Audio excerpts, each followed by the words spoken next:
E o gente nota realizar que a Aruba tem índice mais alto do Caribe para a solução de casos criminal. A maioria de casos de atraco, por exemplo, está solucionar e sospechoso não chega diante do juiz para a condena. Assim, na mesma mostra também tem caso específico quanto lugar a passar, de qual a autoridade não a detener sospechoso principal, obviamente, na sua casa.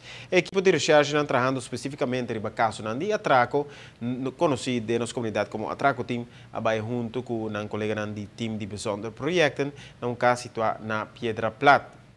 Algo primeiro que eu remeita na chega na casa e na detener sospechoso de iniciar um LDFM de 20 anos de idade e apresentei um fiscal auxiliar que ordena sua encarcelação pendente de investigação penal. O Corpo Policial de Aruba, desde algum ano passado, acaba a adaptar seu manejo e a dar uma prioridade na investigação de tipo de crime na Assina.